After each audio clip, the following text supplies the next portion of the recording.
folks. Welcome to the midweek roundtable. I have my usual co-host, 𝗧𝗴𝗀. I'm excited to be here because we actually missed a session a couple of weeks ago, and I got like so many emails. People really love this session, Jeff. And before I forget, if you want to reach out to Jeff, his email, and we'll repeat this in the end as well. It's Jeff@𝗧𝗴𝗀_𝗀.com.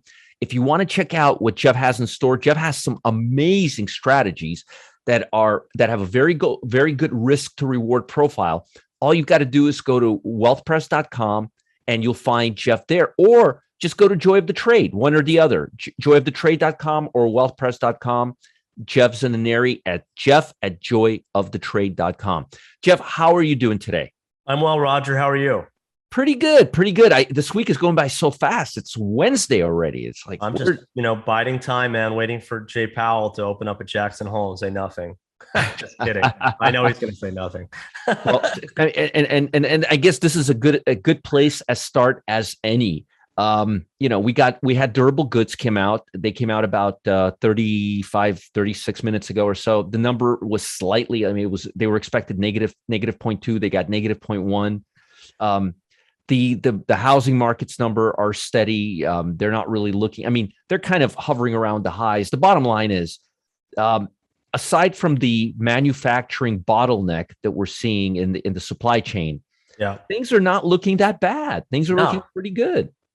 Well, here's the thing. We're at all-time highs in the stock market. We've got an economy so let's talk about GDP. We're going to talk about GDP anyways, because it comes out tomorrow, and it's probably the biggest number this week, right? So I'll use this as an entry. Biggest report of the quarter. Probably, yeah. The jobs number is going to be massive too, because the Fed's put they've planted the flag on the jobs. Until we get jobs, we have to keep pumping. They didn't say that about GDP. So what's interesting to me about GDP is right now with economic numbers, the market's inverted. So that is to say that if a number is strong, the market likes or sells off on really strong numbers, and it buys really weak numbers because of the pump and dump that the Fed's doing. But in the case of GDP, I think that's a number you have to play straight, because everyone wants to see the economy strong. And you can sit here till the cows come home, and you can fudge the employment number is kind of like, it's a little bit of a tricky number too, because people fall out of looking for jobs. They have side hustles. They become contractual. Like, things change. That's a murky number. But GDP is one of the most concrete numbers. So they're expecting 6.7% GDP. If it comes in under 6%, I think the stock market could have a little bit of a down swoosh in it. If it comes in, and these guys are not excellent. Like, the gauge of economists, I'm predicting they've been off by a couple of percent a few times this year. One time they were expecting 6% and it came at 10%. One time they're expecting at 10% and it came in at 8%. So right now they're expecting 6.7%. If it comes in mid to low fives, look out. Just the one, and I agree with everything you're saying. The only correction is they changed it to 6.6.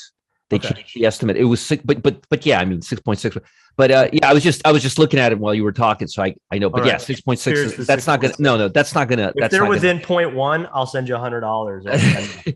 Yeah, and the consensus, by the way, is 6.3 to 6.9. So you're 6.7 is perfectly within that.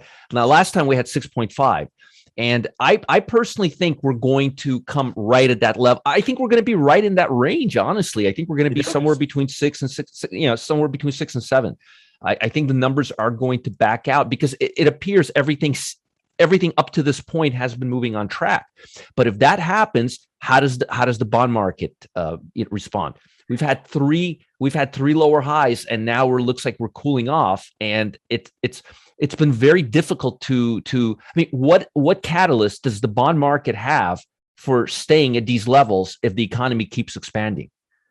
COVID maybe. That's what the Fed's been. That's what they've been. COVID, yeah, COVID. I think that's pretty much it. I just don't see any other. I just don't see anything else.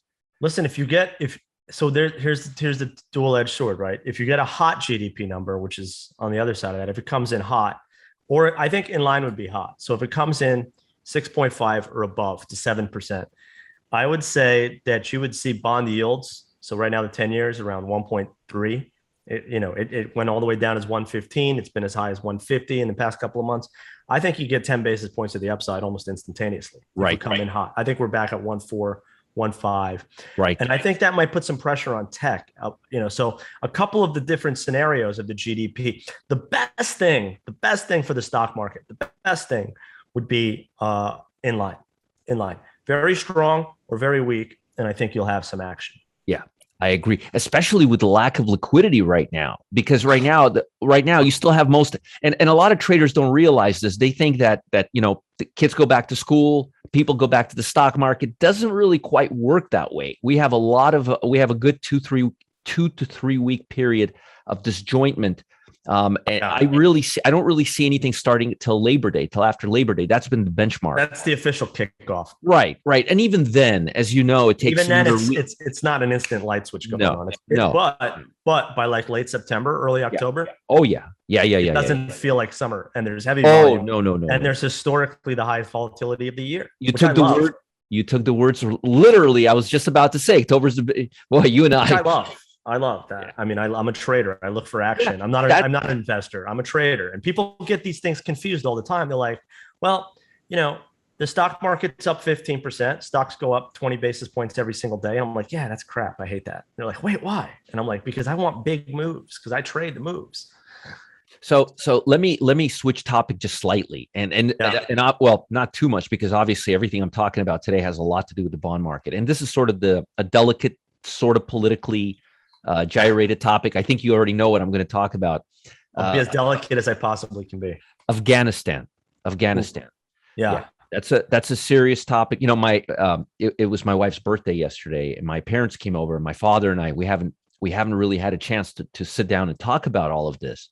And he's really, he's old school, he's older guy. And it's very interesting to hear perspective for people who have seen people come from war and war's a nightmare. You don't want to be in wars forever. You don't want to be in wars that have no points. You don't want to be in wars that have no purpose. But that being said, you also don't want entities that have been global sponsors of terrorism and trained al-Qaeda and foster this type of stuff running an entire nation. Like Afghanistan is not a nothing burger. They have some of the largest lithium deposits on the planet in those mountains, which is why the Chinese are cozying up to them.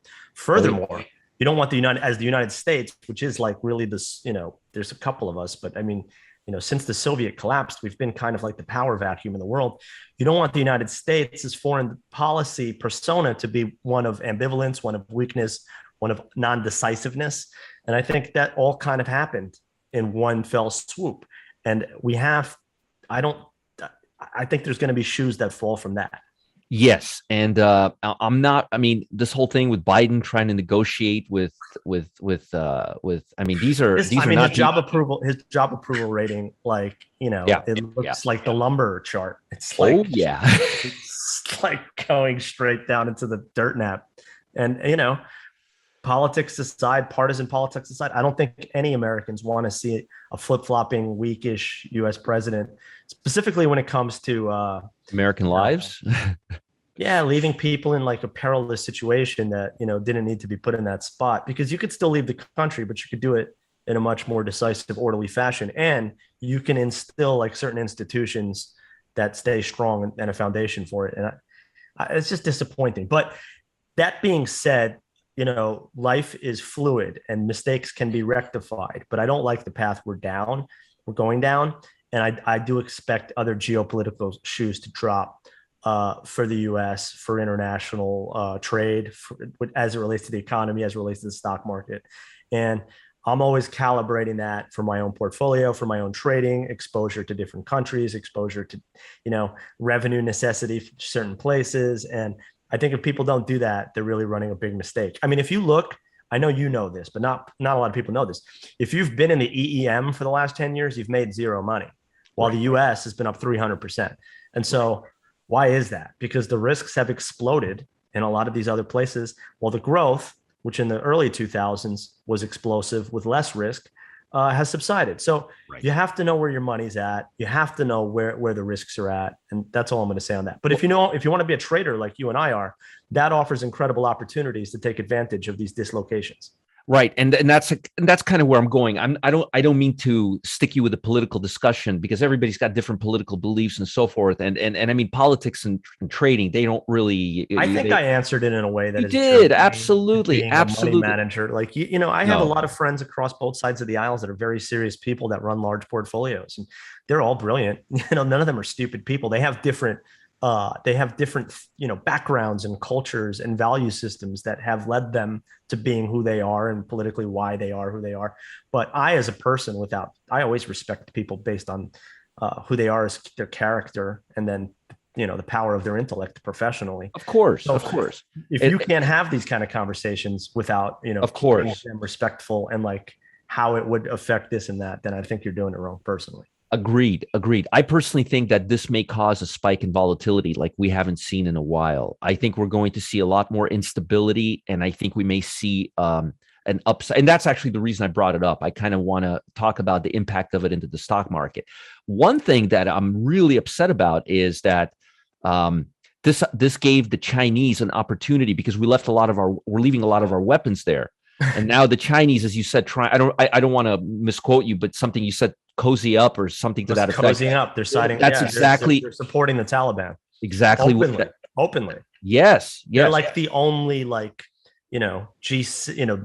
country in the world, developed nation in the world, if you give them that moniker, that is endorsing the Taliban right which is very very disturbing, which I find very disturbing because we're leaving a lot of our multi-billion-dollar ammunition and guns and fighting equipment there, and they're going to be able to copy it from us, which is a real disappointment. It's a disappointment. The most disappointing aspect of it is just the human rights, man. Like they're violators of human rights. Like if you're a female, let's get back to stocks, but you don't want to be a female in Afghanistan. No. Definitely. All right, let's talk a little bit about. I'm going to talk about China right now, but from a different perspective. Let's talk about China, Chinese stocks. You've been right on the pulse. A lot of people are focused on what you have to say about this because you were one of the first people to bring this up when this wasn't really a big issue. It's important. Tell us where are you with this right now?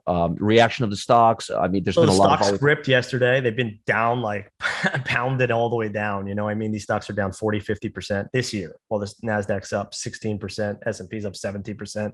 Those stocks are down. They've halved, right? And a lot of them are at multi-year lows.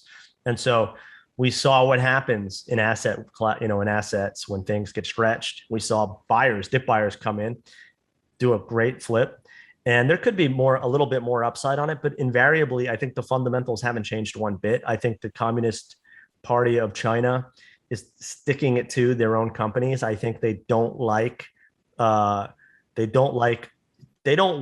to have US style mega corporations ruling the roost. Like we kind of are at peace with that in this country, that like Facebook and Google and Microsoft and Apple have inordinate power. And Amazon, we've kind of resigned ourselves to it because we're like, well, it's been economically excellent for the average American. We have the highest per capita GDP of any nation, north of 100 million citizens. And these sort of things matter. And so, but those guys that have a controlled economy and have non-elected system of government, those guys don't want Jack Ma to walk around like Jeff Bezos with his puffy thing and create his own space force on the side. They want all things running through the Communist Party in Beijing. And so as long as that's the case, they're going to keep a lid on it. They're going to keep a lid on these companies. They're going to keep a lid on these stocks. I fear they're gonna take over industries that they feel that they should completely take over. So then what? So then you're sitting with a stock that was a public company that private investors own, that is now a government-sponsored entity. Yeah, which is horrific. I mean, that's horrific. That's a nightmare. It's a zero. It's a zero. Yeah, it's a zero. Stop. Right. There's no incentive at that point. There's no incentive for commercial activity in China. I mean, I don't know if they've even thought this through. I mean, this is just like, it's such an interesting. We're in such an interesting position right now, Jeff, where you have principles, old principles conflicting and bumping right into modern business practices. We've never quite seen it at this. It's not religion, but it's principles, old principles. But it's really interesting. Good way to put it. We've never seen this. It's philosophical. This is a philosophical thing happening. Yeah. Like in America, you would never. Right. I mean, in America, it would be like, what? We're going to let principals think money? That's what I meant. That's what I meant. In the U.S., we're kind of not resigned to the fact, but we've even Democrat, Republican, Independent. We've all kind of bought in to the idea that if we have the best companies in the world making the most money in the world, then we'll have the best jobs and our society will be the best. We're resigned to that. Right. There's a generational thing where we have this ESG where, the younger generation's a little more philosophically inclined to seek investments that do good, whatever their culture seems to be good. But for those of us 40 and north, it's kind of just like everything flows to whoever makes the most money. Right. Here in the US. Let me ask you this: as far as stocks like Alibaba and the large cap Chinese stocks, do you foresee that they're going to increase volatility to the downside, or do you think they're going to stay choppy for a while and based on like a wait and see to see what happens next? Basically, my question is, let me rephrase the question. Do you think the predominant price discovery or the efficiency based on the news we have is already priced into these stocks? Or do you believe we're going to see more downside? I don't think they can be priced in because, like I said, like these guys come out on a Sunday night and they say that is not a good industry, like this education, right? So I'll tell you, I'll go back on the education thing. It spooked a lot of people. So this online education thing, they like shut down an entire online and education industry on a weekend. And so they have a propensity. They're the opposite of the Fed, who's like, we're going to talking about doing something. They just do that in the middle of the night with no warning, and it's lights out. This is ours. And because that's how you act as a totalitarian regime, unilaterally. You don't need permission. You don't need a vote. You don't need to take the temperature of the room. You do what you want to do, harshly, decisively. And so how do you price in like how these guys are going to wake up and feel about Alibaba next month? We don't know. There's too much going on. And so I think you can trade magnificent waves in those stocks. And I think you can trade the waves of up and down. But generally speaking, I think if you're an institute, like you said earlier, you've been on this talking about this earlier than a lot of people. I think there's a lot of people that run a lot of money that this wasn't on their radar till like about a month and a half ago, and they're overexposed. And so I think they're Cathie Woods comes to mind. Sorry, I didn't mean to interrupt you there. No, you're right. But I think these people are going to use all of these pops to deliver some stock. Right. And I don't think it's close to done. So let me tell you, I wanted to get your perspective because I like to look at technicals quite a bit, and I'm telling you, Jeff, I'm looking at a monthly chart of Alibaba right now. Yeah. It hit 150 to the downside. Right.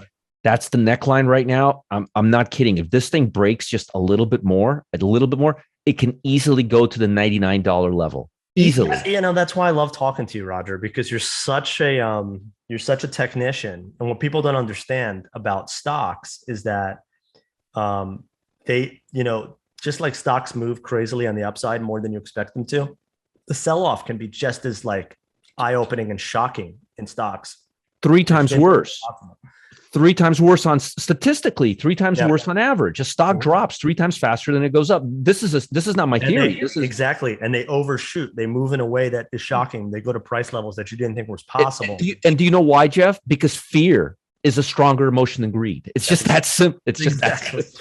It's more pronounced. It is. And that's also scientifically proven. Like we hold on to our terrible memories subconsciously more than the better ones. And we're guided by our bad memories as kids. Of course, especially in the stock market, it's like Pavlov trip. The only thing you remember is your last bad trade. That's what's guided. Which is, I mean, we can talk about this all day long, but I'm definitely seeing, and this is why it was kind of a loaded question because I assumed you were going to say I think these stocks are going to go down further.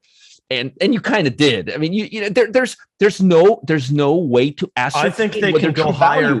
I think they could go higher before going lower, but invariably, I think that over the course of the next 6 to 12 months, they're going to be lower. And I think that all these big guys that are way too long, a lot of these stocks, just because they were just following the herd, are going to start clearing them off their books as they go, as they're stable. I'm there's a looking bid for to hit. I'm looking for pullback opportunities to the upside on these stocks, to short to the downside. So I'm fading. Right. I'm fading.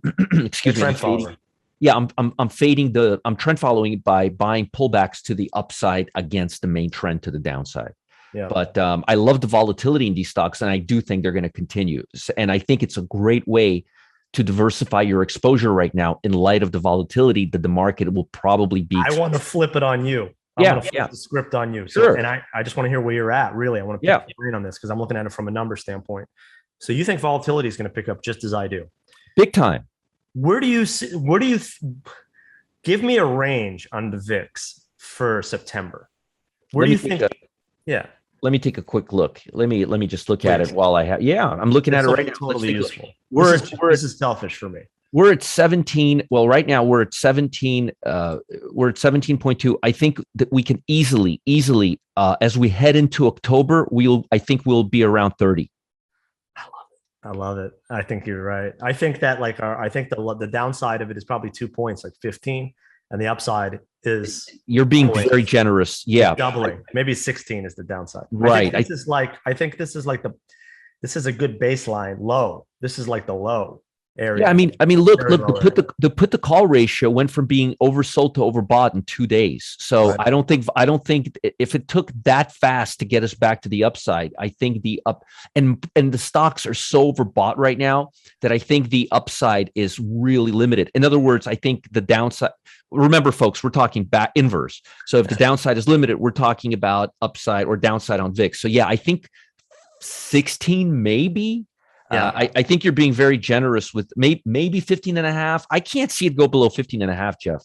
15 at the worst case, but I definitely see it going to 30. It's gone to 30 several times over the last year. I mean, that's the average first half of the year. I think we could have the 10% correction in stocks in September, and I think we could see VIX around 35, 40. Yeah, in September. And we've gone the longest in history without having a 5% correction, I think. Yeah. And we desperately need it. The market need it because we're so fragmented. You know, it's like a rainstorm. It's like a good it's a freshening. We need, that's a good way to look at it. You know, and the biggest signs are divergence between the large caps and the small caps is still there. Massive divergence between RSI and price action still there. Massive divergence between technology and consumer discretionary. Every one of those things points to a market that needs to cool off. That means it's fragmented. That means that rubber band is just stretched out and it's like, it just can't, when you stretch that rubber band, it just can't go anywhere and it's going to either snap or it's going to pull back. So I'm seeing exactly what you are. Before I let you go, any sectors or commodities that you're looking at? And this is also a loaded question because I'm looking at energy prices right now. I like energy on the upside. I'm bullish on oil stocks. Yeah, more than just crude. I think crude goes back north of 70, and the stocks like XLE is like trading 15% lower than when it was last time. It was just a few percent off of 70. So I think if we go back, what investors need to understand at home is that, specifically with oil, these big round numbers are like huge psychological inflection points for oil traders. 50, 60, 70 are big numbers. $50 is a big number because that's where fracking becomes profitable. Right. $60 is a big number because that's like the middle of the range that we've been in for the past 12 months. But 70 and specifically 75, if we get north of 75, which I think that there's probably like a 30, 40% chance of within the next few weeks, month, those stocks are going to freaking rip, man. They're going to be the best. They're going to be those could be the only stocks that really have a nice return in September, in my opinion. It's very, very possible. And they're defensive and they have a good amount of inflationary proof.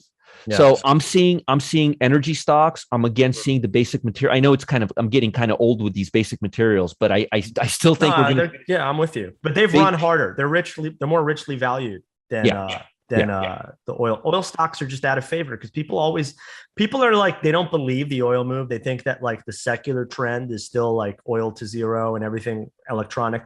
And I don't discount that. I still think that's actually reality. But that doesn't mean that there could be like this surprise move, over the course of the next year that wrong foots everybody and is like this inflationary tipping point. That's still my thesis. We're going to have this inflation tipping point. Inflation is not going away. There will be pockets where it's not evident, but for the vast majority, housing, the things that people spend money on, housing, food, oil, that stuff is going to still continue to rip, and it's going to be undeniable, and it's going to be in your face. Agreed. And we have guys that try to put this like, oh, wood's come down. It's like, are you going to make yourself a wood sandwich for lunch today? Agreed. Jeff, I'm seeing the housing market continue to rally. REITs continue to rally. I'm actually starting to see some mortgage-based REITs, mortgage trusts, because when you have like secondary mortgage trusts that buy deeds, starting to see a secondary market, money shifting into the secondary mortgage trust market. I'm actually going to do an interesting video about it today. I'll send you a cool link. But I think mortgage trust, REITs, definitely energies, traditional energy, and inflationary stocks that are prone to inflationary pressure. Jeff, this was a wonderful session. Very nice session. I enjoyed it. We covered a lot of ground. We did, and I'm glad we touched base on Afghanistan, because a lot of people at home are very curious about what how things are going to go right now. So it's interesting. Keep your eye on the bond market, and folks, if things heat up in Afghanistan, that VIX will go higher. You know what I like about our conversations is that there's no subject we're not afraid to talk about. We do it in a very professional, like non-inflammatory way. I want people to learn at home that you can take your like human cap off every now and then and have a professional discussion about touchy subjects, because when it relates to money and it relates to the markets, that's what pros do. That's what we've done our whole lives. Right. None of us are the same. None of us have the same background, but we all got trained in how to think about these things from like a mechanical standpoint rather than an emotional one. So I want everyone to really start to try to think in those terms. That's a very, very, very good parting words, folks. If you hang out with Jeff and I, you're going to start thinking like a trader. There's just no other way to say it. You'll be thinking in terms of risk, reward, profit opportunities, and so forth. That's right. You have a beautiful backyard right now, Jeff. I'm looking at it. It looks very, very hot. inviting. We're about a month and a half out. We're about a month and a half out from the humidity going, but it's not bad. It's beautiful. Beautiful. Jeff, have a wonderful, wonderful day. Have a nice, easy week ahead. And I will talk to you a little bit later, and I'll post that video for you on mortgage-based trust. And by the way, folks at home, if you want to learn more about Jeff Zananeri, this guy managed millions and millions of dollars. This guy knows what he's talking about. Check out Joy of the Trade, or if you want to reach out to Jeff, it's jeff@joyofthetrade.com. And if you're interested in Jeff's services, just go to wealthpress.com or go to joyofthetrade.com. Either way, it'll take you there and you'll find it. If you want to reach out to me, support@marketgeeks.com. It'll get to me very quickly. Jeff, thank you once again, and I will talk to you next week. Bye, everyone. Be well. Bye, guys. Bye-bye.